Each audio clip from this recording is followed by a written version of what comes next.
और अंत में आत्म निवेदनम, अंतिम भक्ति है कि अपने में भगवान को अर्पण कर देना चाहिए।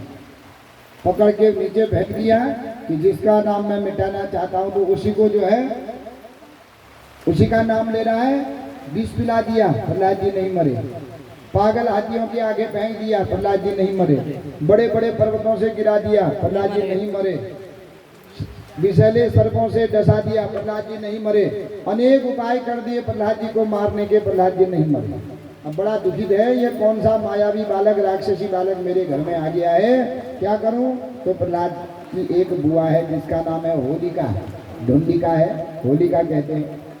देखा भैया इतने दुखित क्यों हो बहन, क्या करूं, ये मेरा काल ही मेरे घर में आ गया है, मर नहीं रहा है, कैसे मरेगा? भैया मुझे वरदान है, मैं अग्नि में नहीं जलूंगी। तो बड़ी चिता बनाओ और उस चिता में इसको लेकर के बैठ जाऊंगी, जल जाएगा, मैं बाहर आ। और चिता में प्रहलाद जी को लेकर के बैठ गई। भगवान ने आदेश दिया, अग्निदेव अगर ये धुंधु जी प्रहलाद जी को तुमने अगर कुछ कष्ट दिया तो तुमको मैं मिटा दूंगा। तो अग्नि ने तो जलाना ही था, होलिका जलने लगी और प्रहलाद जी खेल रहे हैं कोयलों के साथ। तो सारे जो हिरण्यकश्यप को मानने वाले हैं वो देखने लगे ये बालक कोई साधारण नहीं है, कोई तांत्रिक है, कोई मायावी बालक है। तो क्रोध आ गया कि ऐसे नहीं मर रहा है, तो एक दूसरे को मारने लगे, एक दूसरे पर कीचड़ फेंकने लगे, गोबर फेंकने लगे। और जो प्रहलाद जी को मानते हैं वो बड़े प्रसन्न हुए कि देखो आज अधर्म पर धर्म की जीत हो गई है, जो धर्म के मार्ग पर चलता है अग्नि भी उसको कष्ट नहीं देती है। इसलिए क्या करने लगे, एक दूसरे को प्रणाम करने लगे, एक दूसरे को रंग अबीर लगाने लगे, एक दूसरे के गले मिलने लगे। तो यही त्योहार बन गया होली का त्योहार, कहते हैं ना, होली पूर्णिमा। तो दो प्रकार के लोग होते हैं होली में। जो प्रहलाद को मानते हैं वो तो एक दूसरे को प्रणाम करते हैं, बधाई देते हैं, रंग लगाते हैं, गले मिलते हैं। जो हिरण्यकश्यप को मानते हैं वो मदिरा पी करके लड़ाई करते हैं, झगड़ा करते हैं, एक दूसरे पर गोबर फेंकते हैं, लड़ाई मार झगड़ा करते हैं। समझ लेना चाहिए हिरण्यकश्यप के वंशज हैं, ये हिरण्यकश्यप को मानने वाले हैं। तो जो प्रहलाद जी नहीं मरे, हिरण्यकश्यप कहता है तो बाहर आ। तो प्रहलाद जी बाहर आए, खंबे पर बांध दिया। तू कहता है कि अब मैंने सोचा तो मेरा पुत्र था, अपने हाथ से नहीं मारूंगा, तेरी मृत्यु मेरे हाथ से ही है, अब मैं ही तुझे मारूंगा। प्रहलाद जी कहते पिताजी मारने वाला, जन्म देने वाला तो ऊपर खड़ा है, आप कैसे मुझे मारेंगे, आप नहीं मार सकते। अरे तेरा भगवान कहाँ है? तू हर समय कहता है भगवान है, भगवान है, भगवान है। तो कह दिया पिताजी भगवान सर्वत्र है, मुझे देख रहे हैं। अरे कहाँ है तेरे भगवान? तो प्रहलाद जी कहते हैं पिताजी हरिव्यापक सर्वत्र समाना, प्रेम के प्रकट हो ही मैं जाना। पिताजी भगवान तो सर्वत्र है, तो सर्वत्र है तो मुझे क्यों नहीं दिख रहे हैं पिताजी? जैसी दृष्टि वैसी सृष्टि, जैसी आँख होती है वैसी ही जो है सृष्टि भी दिखती है। आपने क्रोध काम लोभ रूपी चश्मा पहनी है, तो जैसा चश्मा पहनोगे वैसा ही जगत भी दिखता है। इसलिए हे पिताजी आज आपको उन परम पिता परमात्मा का दर्शन नहीं हो रहा है। तो कहाँ है तेरा भगवान? क्या इस खंबे पर भी है? हाँ पिताजी इस खंबे पर भी मेरा भगवान है। तो एक मुष्टिका जैसे ही मारी खंबे पर तो खंबा फट गया और खंबे से गर्जना करते हुए विकृत रूप में, आधा रूप नर का है, आधा रूप सिंह का है, आज भगवान ही प्रहलाद की रक्षा करने के लिए नरसिंह रूप में अवतरित हो गए हैं। बोलिए नरसिंह भगवान की। ऐसा विचित्र रूप जब नरसिंह का देखा पहले डर गया।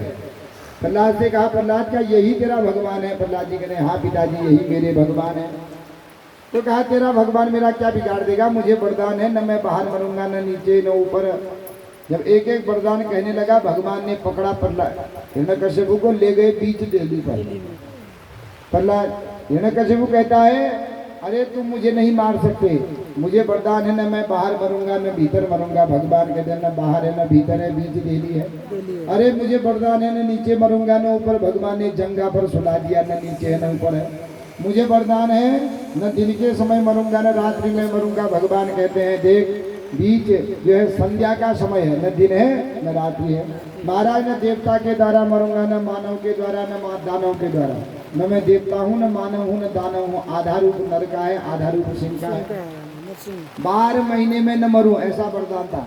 भगवान कहते 13वां महीना, जिसे हम लोग पुरुषोत्तम मास कहते अधिक मास, ये स्पेशल मैंने तेरे लिए ही बनाया है।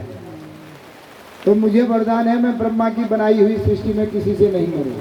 अब भगवान को क्रोध आ गया, ब्रह्मा कौन होता है मुझे बनाने वाला, मैं ब्रह्मा को बनाता हूँ, ब्रह्मा ने थोड़ी मुझे बनाया।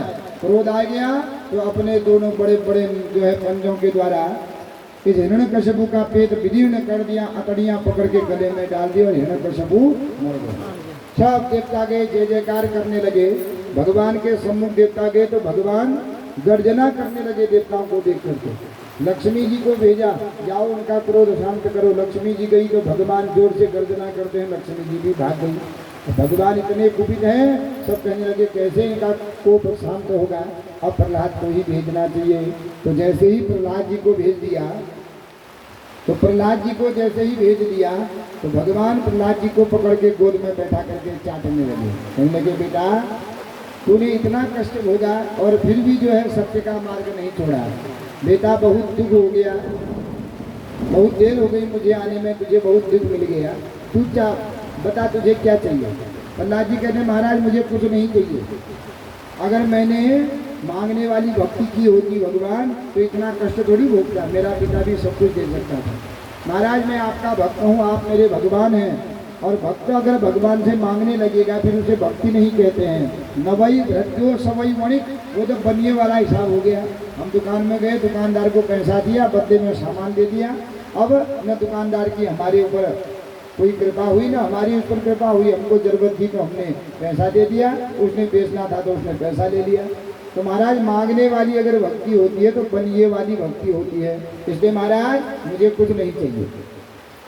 भगवान कहते बेटा मैं तुझे कुछ आकर नहीं दूं तो मेरा भी अपयश होगा। महाराज अगर देना ही चाहते हैं तो मेरे पिताजी की सदगति कर दो। इन्होंने बहुत पाखंड किया, साधु संतों को मारा, बड़ा धर्म किया, इसलिए महाराज आप मेरे पिता की सदगति कर दो।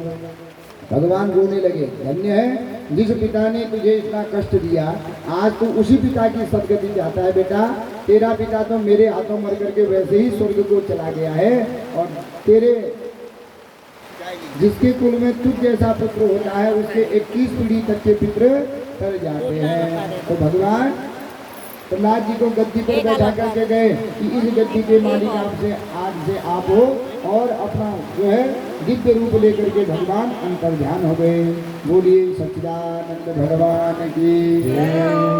तो इस प्रकार भगवान ने आज हिरण्यकश्यपु जो पुत्र प्रहलाद है, उन प्रहलाद की रक्षा करने के लिए विचित्र जो है नरसिंह रूप लिया। आगे 8वें स्कंद में मनमंत्रों की कथा आती है। 9वें स्कंद में भगवान सूर्य